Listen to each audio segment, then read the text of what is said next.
स्वागत है आप सभी का मेरे यूट्यूब चैनल कोको केमिस्ट्री पर। आज हम पढ़ने वाले हैं केमिकल काइनेटिक्स के आगे का भाग, जिसमें आज हम पढ़ेंगे अभिक्रिया के वेग को प्रभावित करने वाले कारक। कल के वीडियो में पार्ट 2 में अचानक से कुछ टेक्निकल प्रॉब्लम आ गई थी, जिस वजह से वीडियो बीच में ड्रॉप हो गया। आज हम उसके आगे का पार्ट ही कंटिन्यू कर रहे हैं कि कोई अभिक्रिया है, उसके वेग को कौन कौन से कारक प्रभावित करते हैं। तो सबसे पहला जो हमारा कारक है वो है अभिकारक की सांद्रता। अभिकारक की सांद्रता, अभिकारक सभी को पता है, रिएक्टेंट की बात करें, कंसंट्रेशन ऑफ रिएक्टेंट। अभिकारक की सांद्रता, जैसे मान लीजिए कोई अभिक्रिया आप कर रहे हैं और आपके पास कितना पदार्थ है, आपके पास 10 ग्राम पदार्थ है, एक पदार्थ आपका 5 ग्राम है, एक पदार्थ आपका 3 ग्राम है। तो ध्यान रखिएगा, शुरुआत में अभिकारक की सांद्रता अधिक होने के कारण प्रारंभिक वेग सर्वाधिक होता है। मतलब सांद्रता जितनी ज़्यादा होगी अभिकारक की, उस अभिक्रिया का वेग उतना ही अधिक होगा। मैंने कल आपको बताया था कि अभिक्रिया का वेग 3 प्रकार से हम ज्ञात करते हैं। एक औसत वेग, दूसरा हमारे पास होता है तात्क्षणिक वेग, तीसरा होता है प्रारंभिक वेग। प्रारंभिक वेग वह वेग है जो अभिकारक जो शुरुआत में अभिक्रिया के मापा जाता है।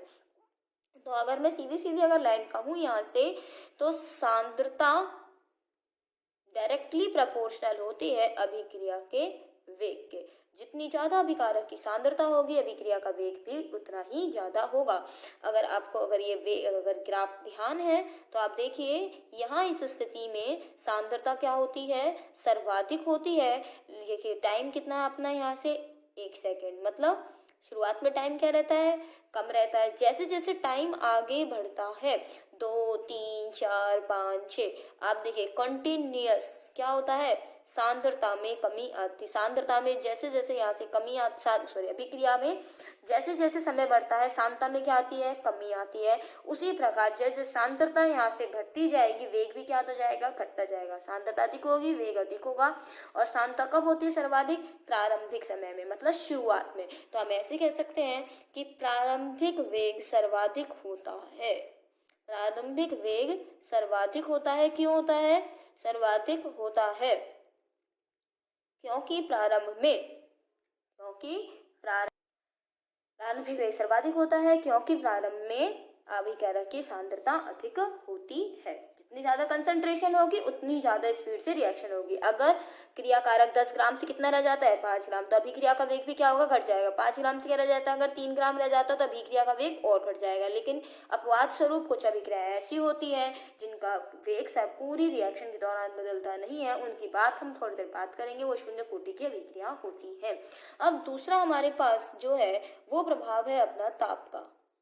ये ताप अभिक्रिया को कैसे प्रभावित करता है। एक छोटा सा एग्जाम्पल अगर अपन ले यहाँ से, कि मान लीजिए यह पानी क्या लिया अपन ने, ठंडा पानी लिया। पानी कैसा है, ठंडा है।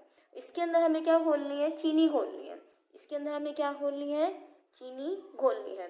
ठंडे पानी में चीनी अधिक जल्दी से घुलती है, या हम इस पानी को थोड़ा सा क्या कर ले, गर्म कर ले, तो चीनी जल्दी घुलती है। दोनों स्थितियों में चीनी कब जल्दी घुलेगी, ठंडे पानी में या गर्म पानी में।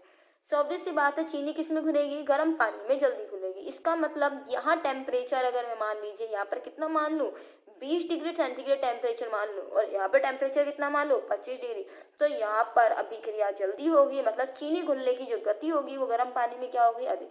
सीधे सीधे क्या हुआ, ताप बढ़ाने से क्या होता है, अभिक्रिया के वेग में वृद्धि होती है। अभिक्रिया का वेग यहाँ पर क्या है कि चीनी घुलने की दर कितनी ज्यादा है, ये इसके लिए अभिक्रिया है। तो यहाँ से ताप बढ़ाने से चीनी क्या हो गई, घुलना जल्दी शुरू हो गई। तो ताप बढ़ाने से अभिक्रिया का वेग क्या होता है, बढ़ता है। यहाँ से जो बोर्ड एग्जाम में तो हम ऐसा कह सकते हैं, ताप समानुपाती होता है अभिक्रिया के वेग के, ठीक है। लेकिन अगर हम बात करें यहाँ पे कि आरएनए समीकरण तथा अभिक्रिया के वेग में क्या संबंध है, तो बच्चों यहाँ से सीधा सीधा सवाल आपसे पूछा जाता है।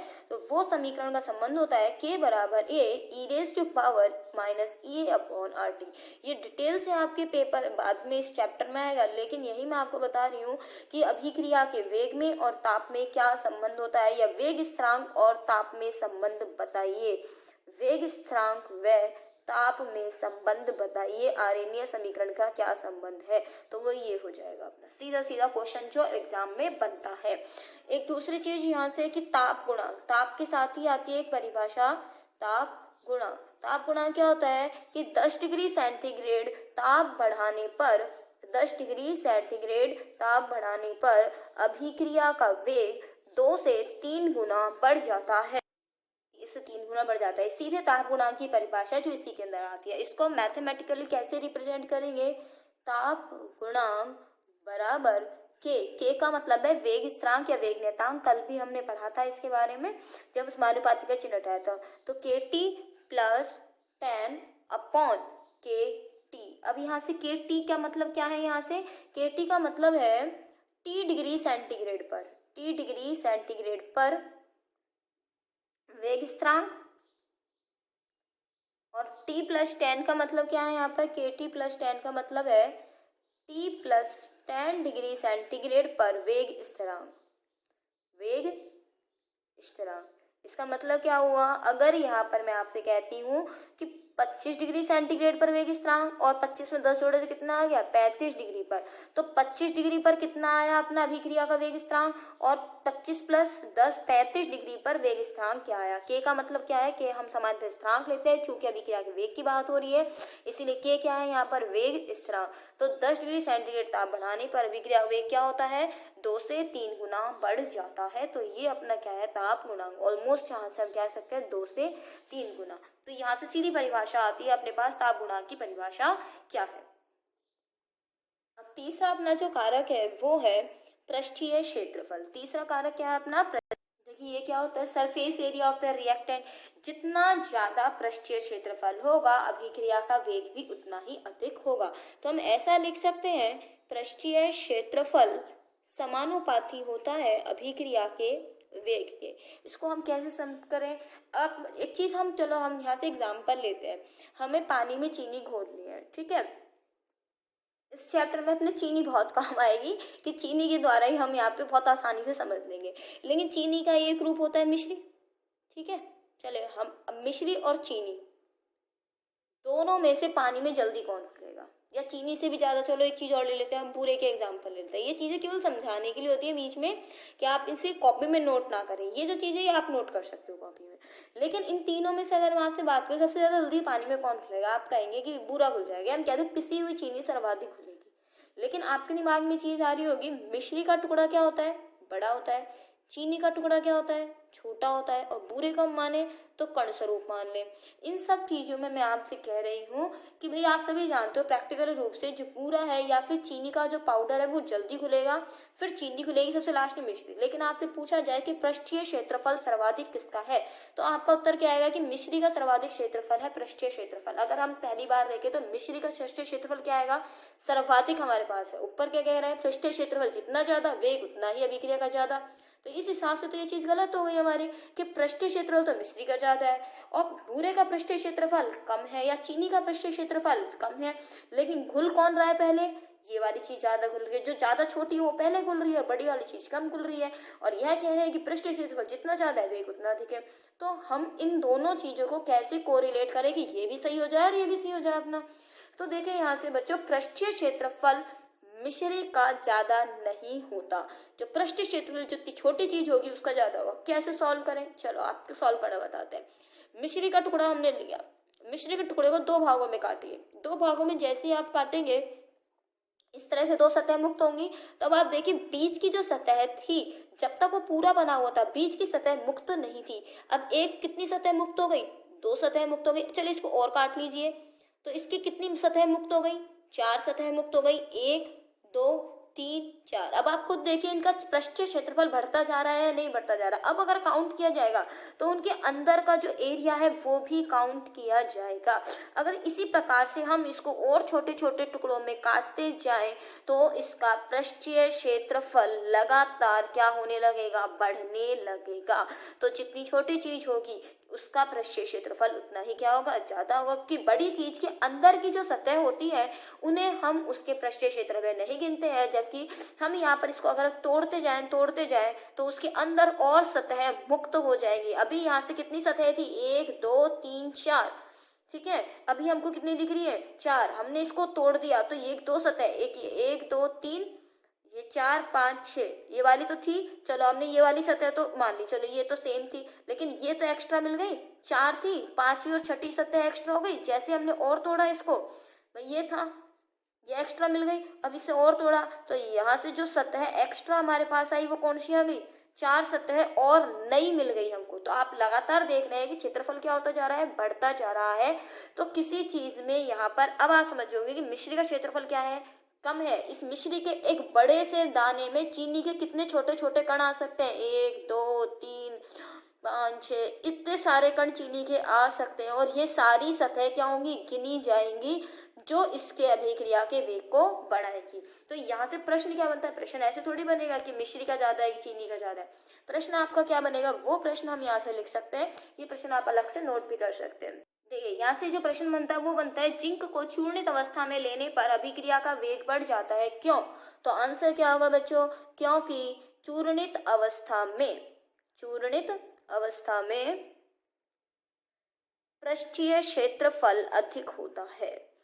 ठीक है, ये इसका उत्तर हो गया, पृष्ठीय क्षेत्रफल अधिक होता है। और चाहे आप आगे लाइन लिख सकते हैं कि पृष्ठीय क्षेत्रफल अधिक होने पर अभिक्रिया का वेग बढ़ जाता है। तो इस एग्जाम्पल से आपको समझ आ गया होगा कि बड़ी चीज का कम क्यों होगा, छोटी चीज का ज्यादा क्यों होगा, क्योंकि मुक्त होने वाली जो सतह होंगी वो छोटी चीज में ज्यादा होंगी और बड़ी चीज में कम होगी। तो यहाँ से अपने कितने बिंदु हो गए, 3 बिंदु हो गए। चौथा बिंदु क्या कहता है अपना, यहाँ से चौथा बिंदु अपना कहता है दाब से अभिक्रिया। ये ध्यान रखिएगा, हमारे पास 3 अभिक्रिया पदार्थ की 3 अवस्थाएं होती है, ठोस द्रव गैस।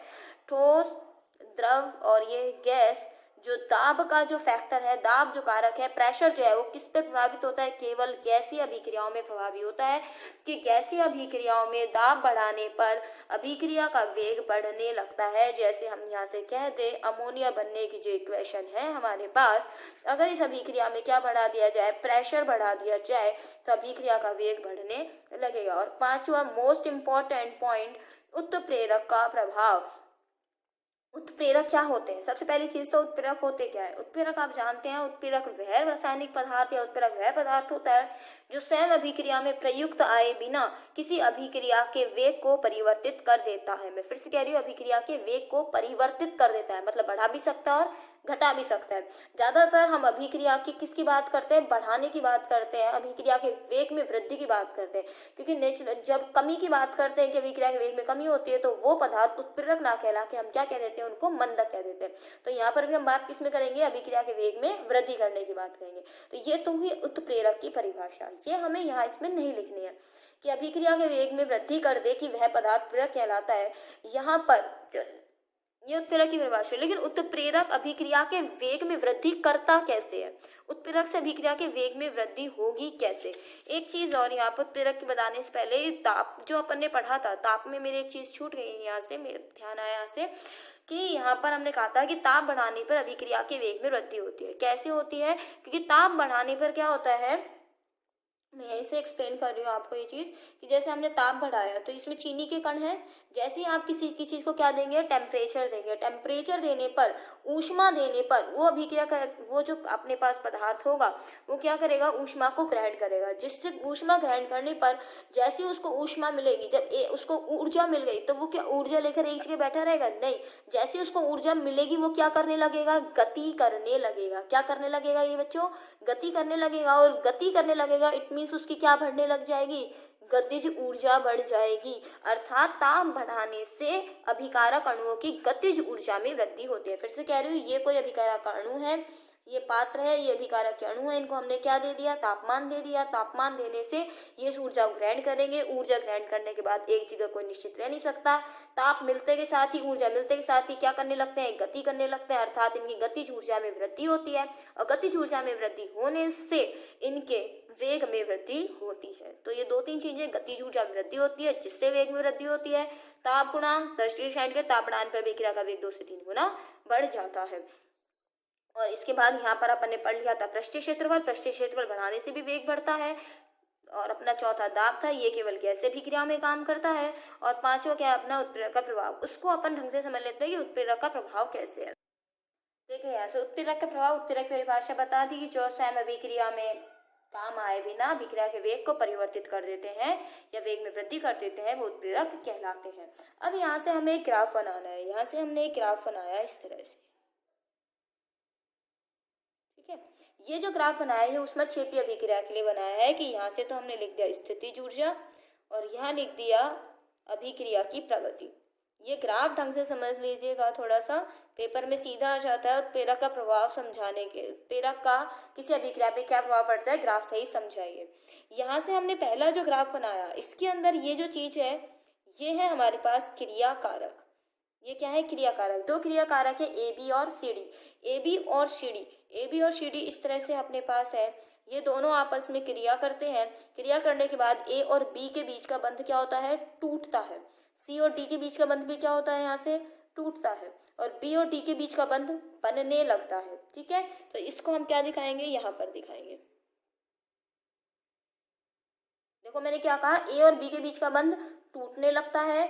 ए और बी के बीच का बंध टूटते हुए, सी और डी के बीच का बंध टूटते हुए, ए और सी के बीच बनते हुए और बी और डी के बीच बनते हुए। बाद में क्या होगा, ये ए और बी के बीच का बंध क्या हो जाएगा, टूट जाएगा, सी और डी। अब बच क्या गया, ए सी और बी डी। इसका मतलब ए सी और क्या बनेगा, बी डी। ये बन गया ए सी और ये क्या बन गया, बी डी। ए सी व बी डी है ना, तो ए सी और बी डी ये दो बन गए अपने पास, ये क्रिया कारक और ये प्रोडक्ट। अब यहाँ से ये जो हमने अभिक्रिया का ग्राफ बनाया, यहाँ आप देख रहे हो ये ऊर्जा है। ऊर्जा मतलब यहाँ ऊर्जा इतनी तो इसकी औसत ऊर्जा है। ये वाली ऊर्जा क्या है, अधिकतम है। ये वाली क्या है, ऊर्जा अधिकतम है।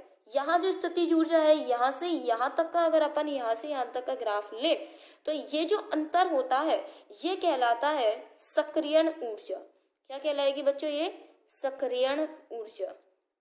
बाकी सक्रियण ऊर्जा बहुत ही डिटेल में पढ़ना है इस चैप्टर में हमें। यहाँ पर मैं छोटी सी परिभाषा बता दूं कि वह अतिरिक्त न्यूनतम ऊर्जा, वो अतिरिक्त न्यूनतम ऊर्जा जो किसी क्रिया कारक को उत्पाद में बदल दे वह सक्रियण ऊर्जा कहलाती है।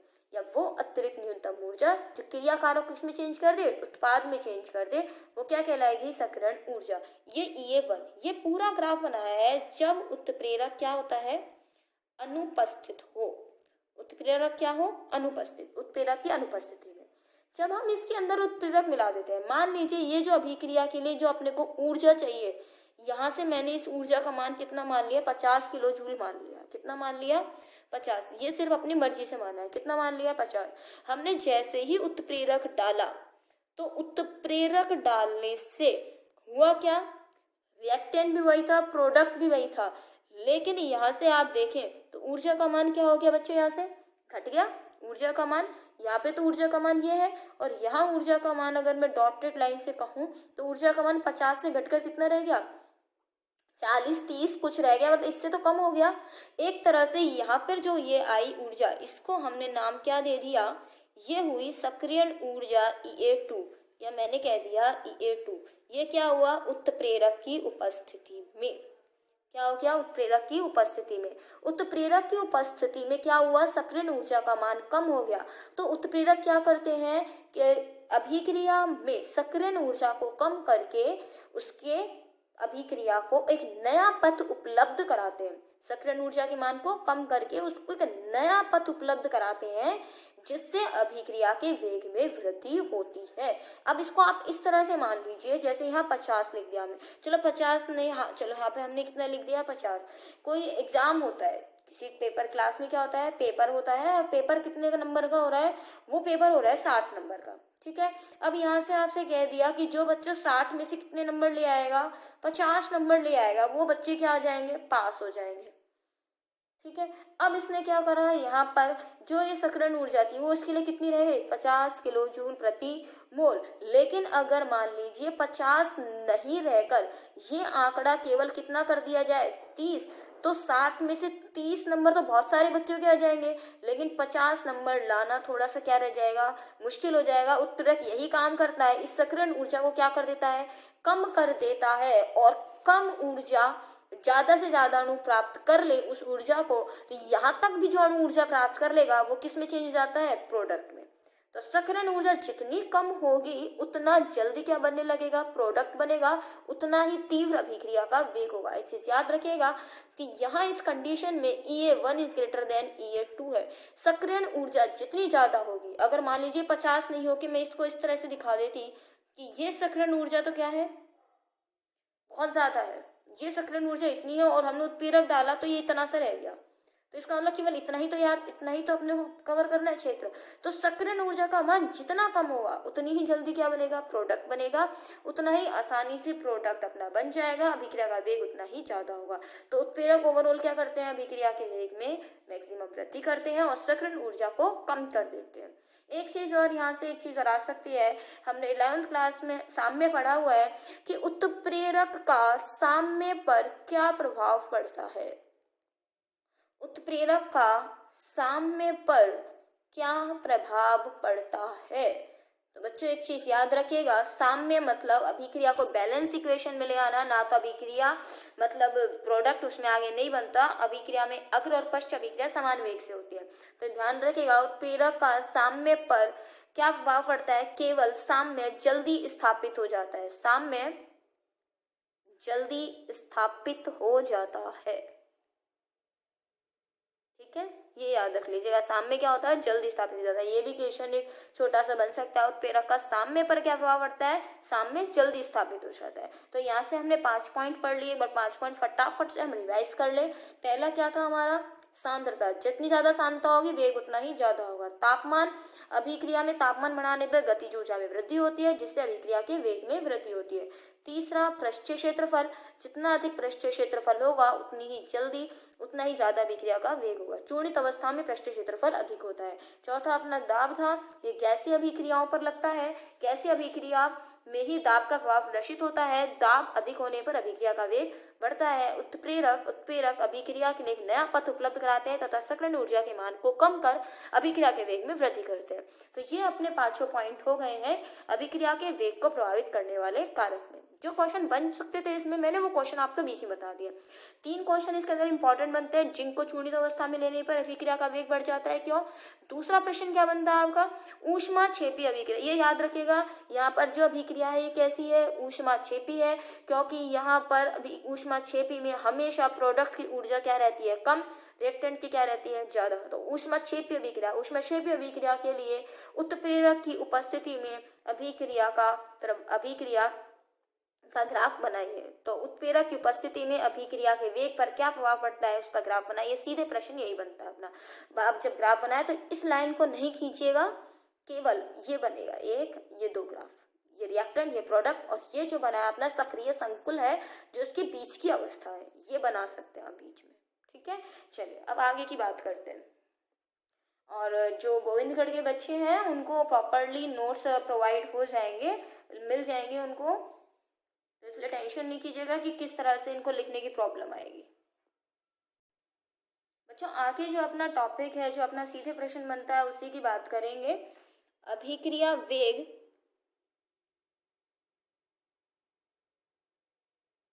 तथा वेग स्थिरांक में अंतर। अभिक्रिया वेग तथा वेग स्थिरांक में अंतर, यहाँ से प्रश्न आता है। बच्चों अभिक्रिया वेग को रिप्रेजेंट करते हैं हम स्मॉल r से और वेग स्थिरांक को रिप्रेजेंट करते हैं k से, ये ध्यान रखिएगा। इसको बताने से पहले मैं आपको पहले छोटी सी चीज और क्लियर कर दूं। यहाँ से कल हमने पढ़ा था अभिक्रिया का वेग क्रिया कारक की सांद्रता के समानुपाती होता है, अर्थात r बराबर समानुपाती की चिन्ह हटाया, क्या है, स्थिरांक, और चूंकि वेग की बात हो रही है इसलिए क्या होता है, ये वेग स्थिरांक। तो इसमें ये जो r है ये अभिक्रिया वेग है और k क्या है, यहाँ से वेग स्थिरांक। क्योंकि शब्द हमने पहले ही बोल दिया, स्थिरांक, स्थिरांक वो होता है जो अंक स्थिर हो, स्थिर प्लस अंक, जो अंक स्थिर अर्थात जिसका मान परिवर्तित नहीं होता। तो वेग स्थिरांक में किसी निश्चित तापमान पर ध्यान रखिएगा वेग स्थिरांक परिवर्तित नहीं होता है। लेकिन टेम्परेचर मान लीजिए आपने 25 डिग्री सेंटीग्रेड पे लिया और एक 30 डिग्री पे, तो ध्यान रखिए 25 डिग्री पर के का मान अलग होगा और 30 डिग्री के लिए के का मान अलग होगा। इट मीन्स तापमान बढ़ाने से वेग स्थिरांक के मान में परिवर्तन आ जाता है। तो फिर ये स्थिरांक कैसे हुआ, हम इसको स्थिर कब माने? कोई भी रिएक्शन जैसे आपकी हो रही है A+B, उससे क्या बन रहा है, प्रोडक्ट। ये पूरी रिएक्शन 25 डिग्री पर हो रही है। हमने रिएक्टेंट के लिया 10 ग्राम और ये लिया 20 ग्राम। प्रोडक्ट धीरे धीरे समय के साथ इसकी सांद्रता मान लीजिए 10 ग्राम। इस समय जो अभिक्रिया का वेग स्थिरांक है, अगर हम इसको ज्ञात करें तो मान लीजिए यहाँ पर ऐसे मान लिया 5 × 10⁻³ है। अभिक्रिया 10 से घट के कितना रह गया, मान लीजिए यहाँ 6 ग्राम रह गया, ये 20 से घट के 16 ग्राम रह गया। तो भी इसका वेग स्थिरांक कितना रहेगा, 5 × 10⁻⁷। 6 से घट के ये 4 ग्राम रह गया, ये 16 से घट के 12 रह गया, तो भी कितना रहेगा, 5 × 10। कब तक रहेगा, जब तक टेम्परेचर कितना रहेगा, 25 डिग्री। तो अभिक्रियाओं की सांद्रताओं पर, अभिकारकों की सांद्रता कितनी भी हो, वेग स्थिरांक बदलता नहीं है। जबकि शुरुआत में मैंने कहा था अगर वेग की बात करें तो वेग इस समय तो क्या होगा, अधिक होगा। उसके बाद वेग क्या हो गया, यहाँ से क्या होगी, सांद्रता घट गई तो वेग क्या हो जाएगा, कम हो जाएगा। सांद्रता और घट गई, वेग क्या हो जाएगा, और कम। क्योंकि हमने अभी पहला जो बिंदु पढ़ा है वो यही पढ़ा है कि सांद्रता घटते घटते अभिक्रिया का वेग घटता है, सांद्रता बढ़ने से अभिक्रिया का वेग बढ़ता है। तो सांद्रता घटती जाएगी, अभिक्रिया का वेग घटता जाएगा। तो अब हम अंतर पढ़ लेते हैं वेग और वेग स्थिरांक में। बच्चों आप अपनी लैंग्वेज में इसको लिख लेना, मैं पूरा प्रॉपरली यहाँ से नहीं लिख पाऊंगी। यहाँ से मैं आपको बता देती हूँ क्या अंतर है इसके। पहला, सांद्रता पर निर्भर करता है। किसकी सांद्रता, अभिकारक की सांद्रता पर, सांद्रता पर निर्भर करता है। यह सांद्रता पर निर्भर नहीं करता है। यहाँ लिख लेना, अभिकारक की सांद्रता पर निर्भर नहीं करता। ठीक है, कितनी भी सांद्रता हो, ये अगर ये तो घटता जाएगा जैसे सांद्रता कम होती जाएगी, लेकिन ये घटेगा ना ही बढ़ेगा। लेकिन याद रखना टेम्परेचर डिपेंडेंट होता है, टेम्परेचर चेंज होगा तो यहाँ से वेग जो स्थिरांक ये बढ़ जाएगा। अगर टेम्परेचर बढ़ गया तो बढ़ जाएगा, घट गया तो घट जाएगा। दूसरा, वेग की इकाई, जो वेग की इकाई कह दे या मात्रक कह दे, वो क्या है, निश्चित है। क्या है, जैसे हमने न्यूमेरिकल करे थे तो मैंने सब में लिया था मोल प्रति लीटर प्रति सेकंड। लेकिन वेग स्थिरांक का मात्रक निश्चित नहीं होता है। वेग स्थिरांक में के लिख दो सीधे, वेग स्थिरांक के को ही बोलते हैं। तो के का मात्रक अभिक्रिया की कोटि पर निर्भर करता है। किस पर निर्भर करता है बच्चों, अभिक्रिया की कोटि पर निर्भर करता है। कोटि क्या होती है, पूरा डिटेल में टॉपिक आएगा। कोटि अभिक्रिया की अलग अलग होती है, 0 भी हो सकती है, 1 भी हो सकती है, 2 भी हो सकती है, 3 भी हो सकती है। इवन इसकी कोटि जो होती है वो भिन्नात्मक भी हो सकती है, 1/2, 1/4। ठीक है, तो ये बिंदु हो गए। यहाँ पर क्या होगा, अभिक्रिया शुरू होने के समय, शुरुआत में, मतलब अभिक्रिया की शुरुआत में वेग अधिक होता है, शुरुआत में वेग अधिक होता है, जबकि शुरुआत में वेग अधिक होता है तथा समय के साथ घटता है। शुरुआत में वेग अधिक होता है, समय के साथ, मैं थोड़ा जल्दी जल्दी लिख रही हूँ, आप आराम से एकदम साफ साफ लिख लीजिएगा। शुरुआत में वेग अधिक होता है तथा समय के साथ घटता है, जबकि यहाँ इसका मान सदैव स्थिर रहता है। इसका मान सदैव स्थिर रहता है, मतलब यहाँ पर समय के साथ घटेगा बढ़ेगा नहीं, लेकिन निश्चित ताप पर, ब्रैकेट में लिख दीजिएगा, निश्चित ताप पर। तो ये 3 बिंदु है, सीधे पेपर पूछे जा सकते हैं। के को आर से रिप्रेजेंट करते हैं, वेग स्थिरांक को के से रिप्रेजेंट करते हैं। तो आज तक के लिए आपका यही टॉपिक है, इसको आराम से पढ़िएगा, नोट्स बनाइएगा इसके। और धन्यवाद। आपको अगर वीडियो आपको अच्छी लग रही है, आपको समझ आ रहा है, तो आप इसे सब्सक्राइब कर सकते हैं चैनल को। आपको रोज 10 बजे इसकी जो नोट्स हैं, आपको 10 बजे इसकी वीडियो डेली आपको मिल जाएगी। सुबह 10 बजे, इंतजार नहीं करना होगा, सुबह 10 बजे आपको ये वीडियो मिल जाएगी। और तो आपको अच्छा लगता है तो आप इसे सब्सक्राइब करिए, चैनल को शेयर कीजिए। धन्यवाद।